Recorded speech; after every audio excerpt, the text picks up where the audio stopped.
Be me. Didn't plan to end my evening in a police station. Didn't plan to do anything illegally. Either starts with something stupid, as these things always do, at a friend's place. Not wild. Not loud. Just people talking, laughing, maybe arguing a little too passionately about whose turn it is to take out the trash. Classic domestic battlefield. Apparently, someone in the building disagrees with our definition of not loud. Here knocking, not polite knocking. Open the door. 2 officers in the hallway. One is clearly bored. The other one is not.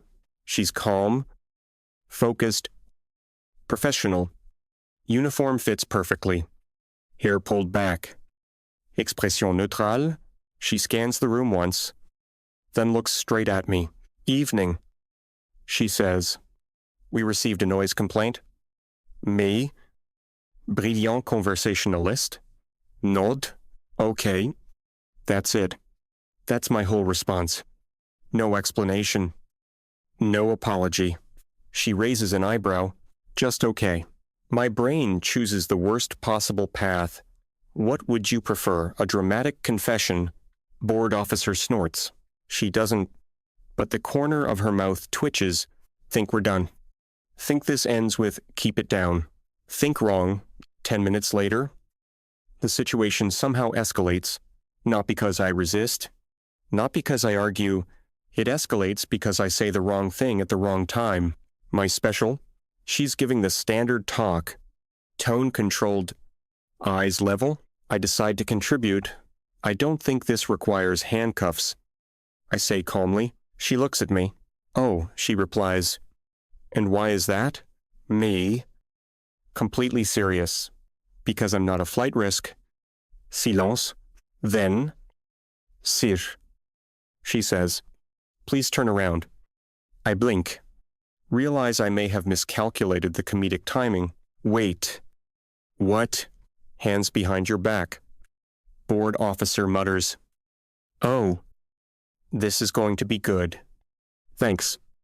Man. Appreciate the support. 5 minutes later, I'm sitting in the back of a patrol car, not arrested, temporarily detained. Apparently, there's a difference. Doesn't feel different when you're in the back seat, contemplating every decision you've made since birth. Get to the station. Guess who processes me? Of course, she does. She sits across from me at a small table, typing. Name she asks. I tell her.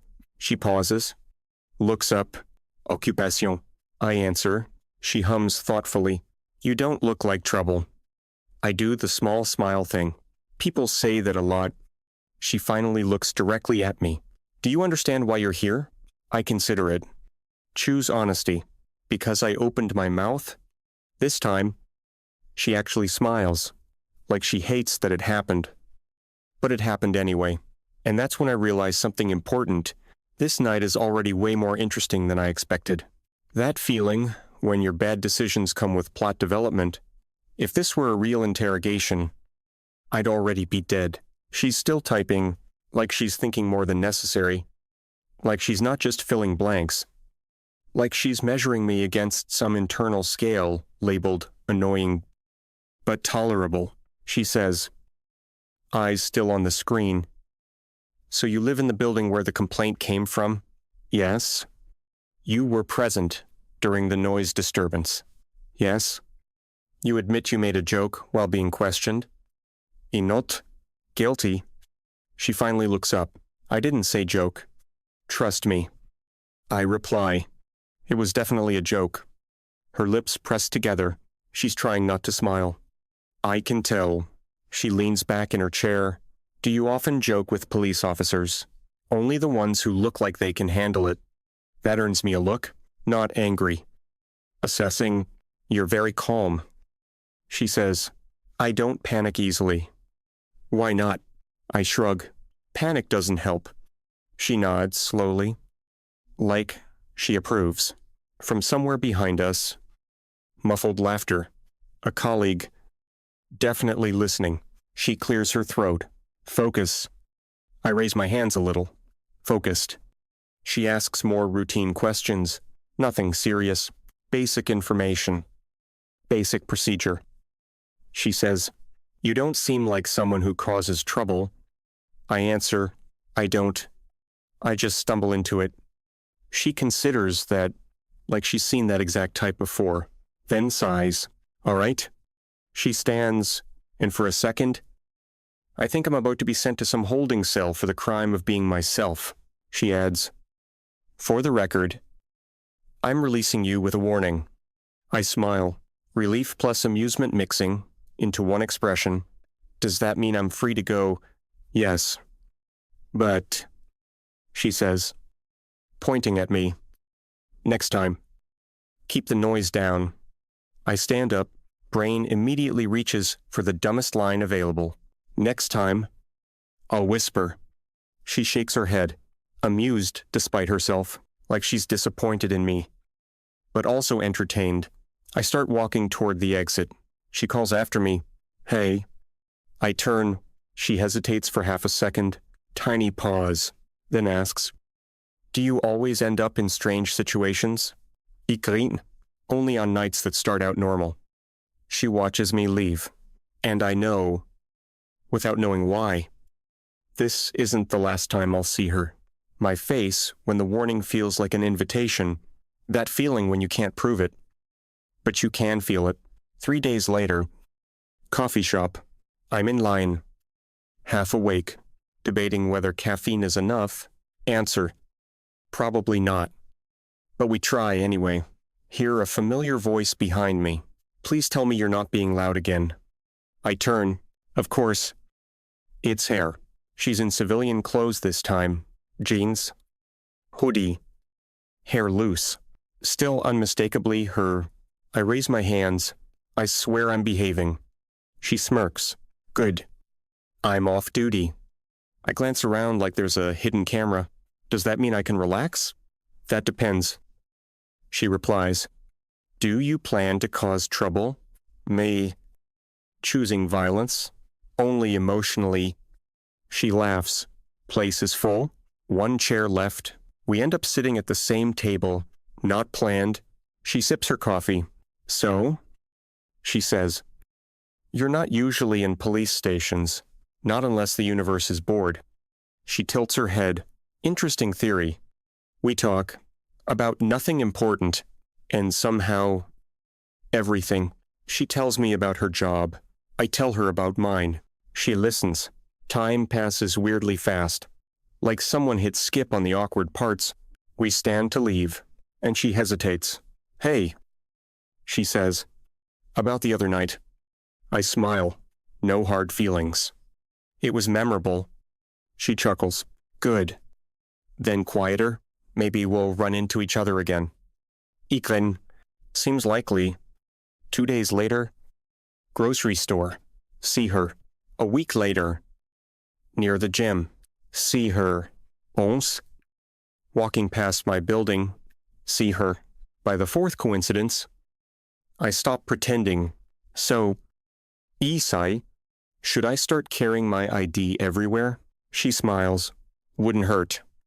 And somewhere between the jokes and the repeated run-ins, it stops feeling like chance and starts feeling like interest. That feeling, when you can't label it yet, but you can feel the trajectory. Our first real date doesn't start with the word date, because neither of us says it out loud. It starts with her saying, "So, coffee doesn't count anymore." Right. I pretend to think, "Depends." I reply, "Are you arresting me if I say yes?" She rolls her eyes. "Off duty." She reminds me, "No authority." Sadly, we meet at a small diner. Nothing fancy. The kind of place where the menus are sticky and the coffee is aggressively average. Perfect. She shows up a little late, apologetic, flustered, which is weird. Because in uniform, she looks like nothing ever rattles her. "Long shift," I ask. She nods. "Let's just say paperwork should be illegal." I smile, careful. "That sounds like something a criminal would say." She laughs. "I'd arrest myself if I could." We sit, talk. Relax. She's different like this. Still confident, but softer. More human in the little ways. She fidgets with her spoon, makes sarcastic comments under her breath, smiles more easily. I test the vibe. So, Isai, do you always interrogate people this gently? She arches an eyebrow. This isn't an interrogation. Could have fooled me. She shakes her head. You're impossible. At one point, she tells a story about tripping over a curb while running late for work. I blink. You? Yes. Me? She replies defensively. The uniform doesn't come with balance. I laugh. She laughs. Too.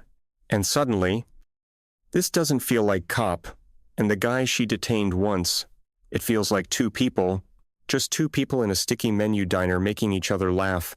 When we leave, it's dark out, parking lot lights buzzing, cold air.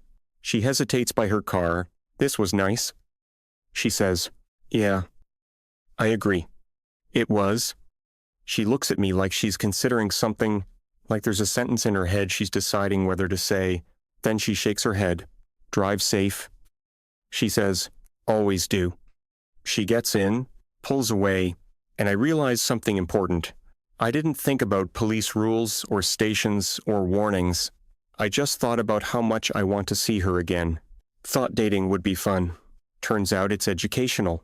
Rule number 1. Suddenly become the most law-abiding person I know. Stop jaywalking like I'm running for office. Double-check parking signs.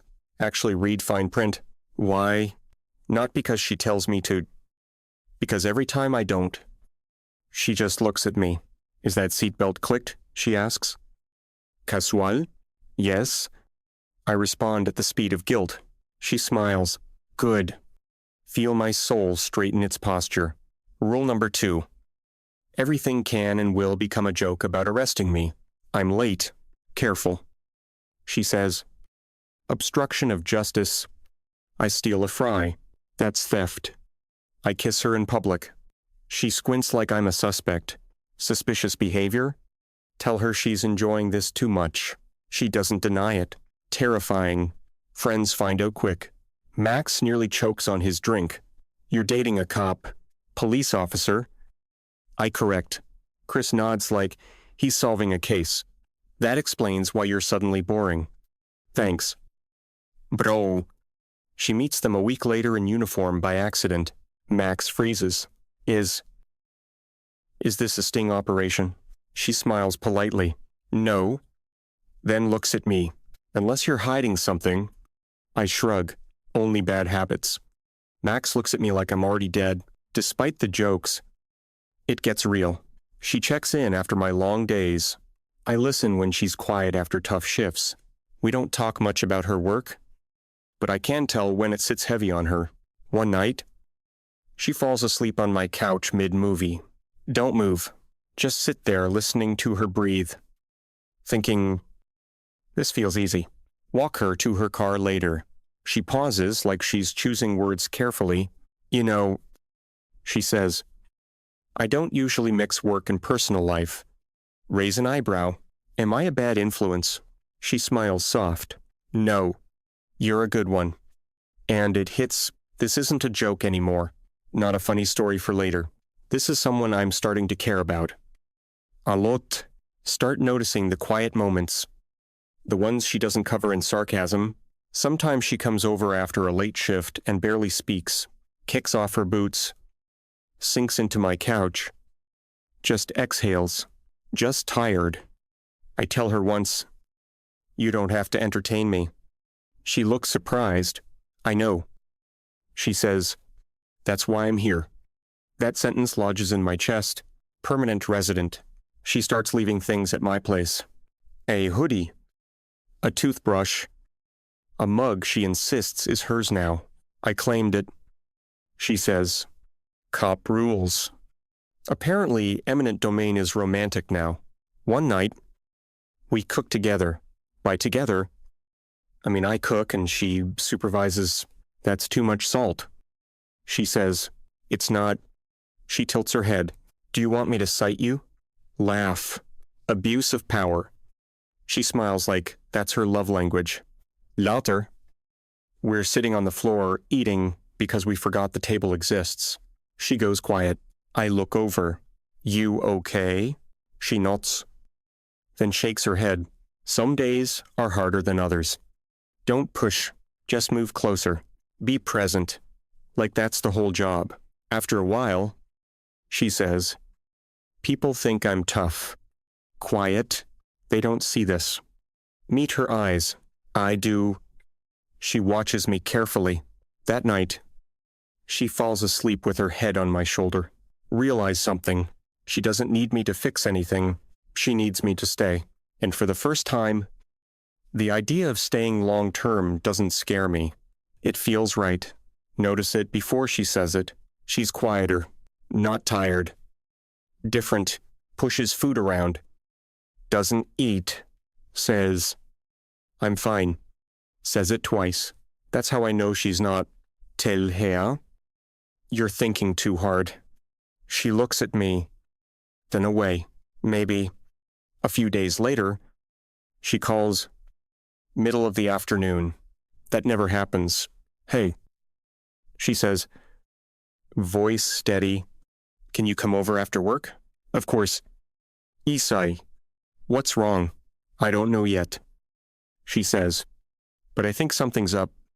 That evening, I show up. She's on her couch. No uniform. No jokes. Just her hugging a pillow. I've been feeling off. She says, tired. Nauseous. Weird. Sit next to her. Okay. Isai, we'll figure it out. She hesitates. Then looks at me. There's a chance, she says quietly, that I might be pregnant. Words land hard, but not like I expected.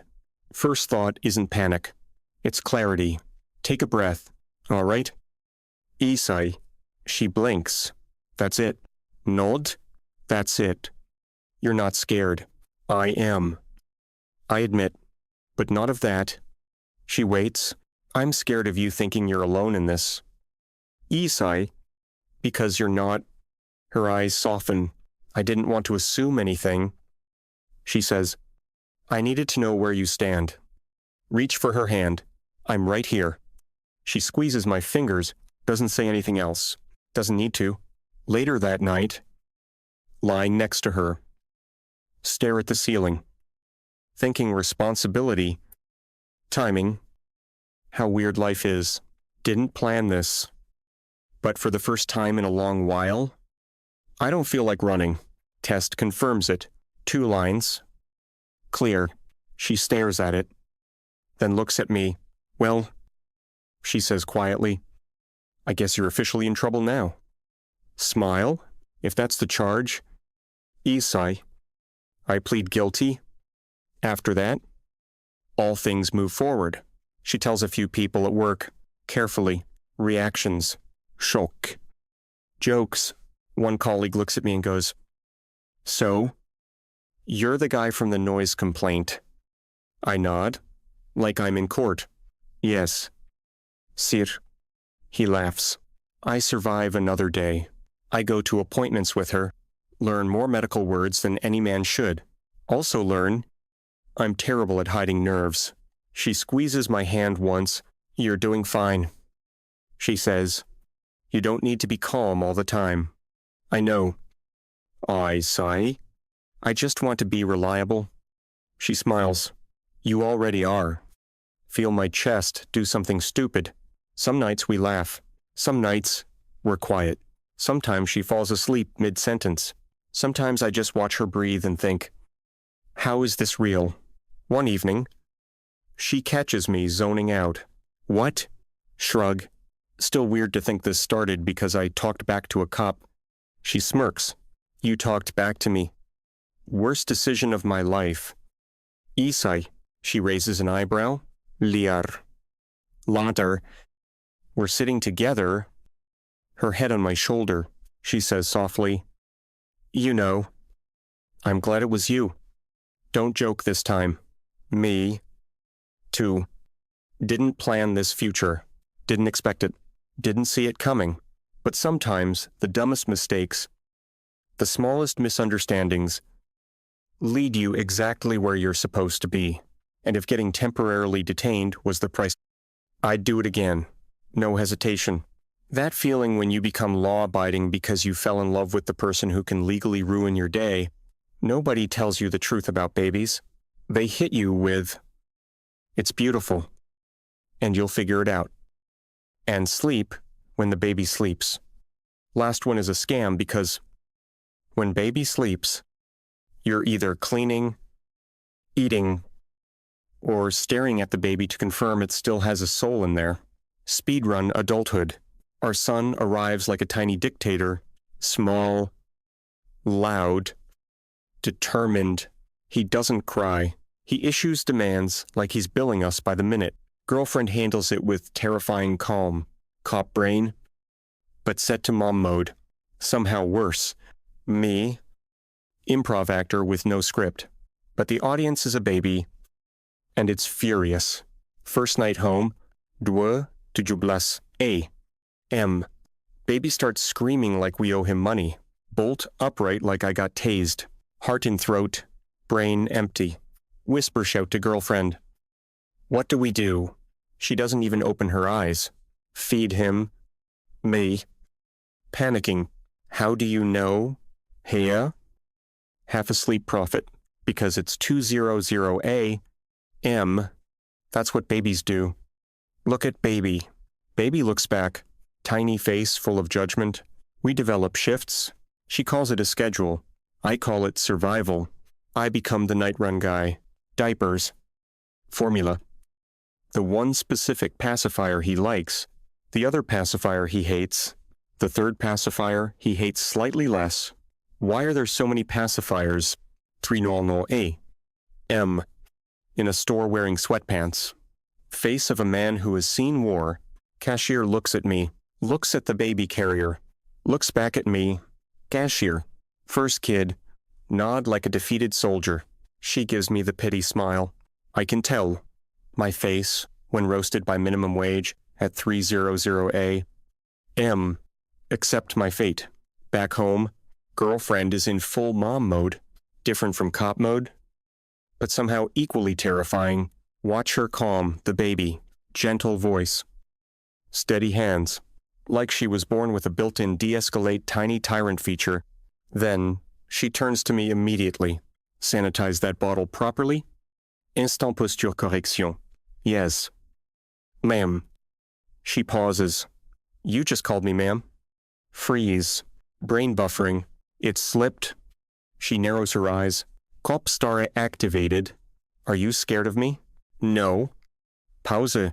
A little. She smirks. Good. That feeling when dating law enforcement. That feeling when you are the suspect. One afternoon, miracle happens. Baby falls asleep on my chest. Everything goes quiet. World slows down. I don't move a muscle. Girlfriend sits beside me, watching us like we're the entire universe. She looks soft in a way that makes my chest ache. She says quietly, "You're good at this." I look down at tiny sleeping face. I am holding a human being like a warm loaf of bread. I whisper truth. I have no idea what I'm doing. She smiles like she's letting me into a secret society. That's the secret. Neither do I. And something clicks. I don't just love her. I love this. The chaos. The teamwork. The way she still jokes, even when her eyes are tired. The way she stays. The way we keep showing up. Even when the baby is conducting psychological warfare. That night, she's rocking the baby. I say it without thinking. We should get married. She stops, looks at me. Eyes sharp, like she's assessing a witness statement. You mean like officially nod? Yeah. She blinks, then smirks. Careful. That sounds like a confession. I smile. Arrest me then. We try not to plan a huge wedding. We really do. Simple venue, small guest list, quick ceremony. No drama, no chaos. How naive can two people be? Then her coworkers find out, and apparently Police officers treat weddings like tactical operations. They hear ceremony and think mission briefing. It starts with one text. Hey, what time is the wedding? Asking for planning purposes. Planning purposes? What does that mean? Why does that sound like a threat? 2 days later, a woman from her precinct calls her, cheery voice. Hi. Just confirming. Indoor or outdoor? Girlfriend blinks. Why? So we can coordinate. Girlfriend. Coordinate what? Pause. Outfits. Seating. Moral support. My face when moral support is a tactical term. That feeling when you're about to be surrounded by uniforms? Turns out moral support means the whole precinct, not a few, not a handful. The whole entire department materializes like a summoned army. Wedding day. Show up. See a line of uniforms outside the venue. Looks like I'm about to be interrogated again. Stomach drops. Flashbacks to noise complaint arc. Turn to Max. Somehow also dragged into this universe. Is this a sting? Max claps my shoulder. Congratulations. Man, you're being arrested into marriage. Walk inside. Her colleagues have taken over like they own the building. One has a clipboard and the authority of a commander. One is checking the seating chart like it's evidence. One is adjusting flowers with the seriousness of a bomb tech. This is not a wedding. This is a controlled operation with catering. Find her near the back. She's in her dress. Simple. Beautiful. Completely her. For once, she looks nervous. Lean in. Whisper. Your entire precinct is here. She sighs. I tried to stop them. Me? Did you hear? I threatened paperwork. Me. And here? They said they'd do it. I sorry. Realize what I'm up against? Those people are unstoppable. She nods grimly. I know. Ceremony starts. She walks toward me. And I forget everything else. The uniforms, the noise, the absurdity, just her, like the whole room disappears. Vows time. Keep mine simple. I choose you. Usai. Every day. Even on the hard ones. Her eyes soften.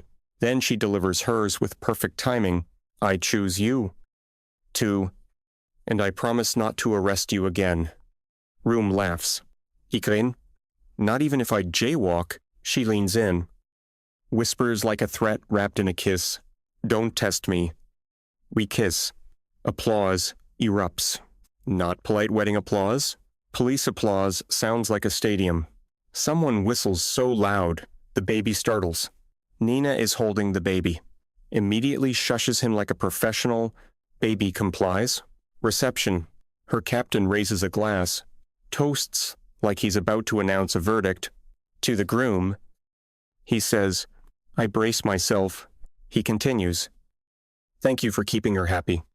Then he looks at me with the seriousness of a man issuing a sentence, and if you ever hurt her. The entire precinct turns to look at me at once. I raise my hands. I won't. Max leans in. Blink twice if you need help. My face, when my best man is also my hostage negotiator. Later. Chaos dies down. We sit together in the corner, baby asleep nearby, her head on my shoulder, my hand on her ring. She sighs contentedly. This is ridiculous. She murmurs. It is. I agree. And perfect. She smiles. Good. She tilts her head up. Kiss me once. Then she whispers. You're still in trouble. Ikrein. With you. Always. And honestly, that's the best kind of trouble I've ever been in.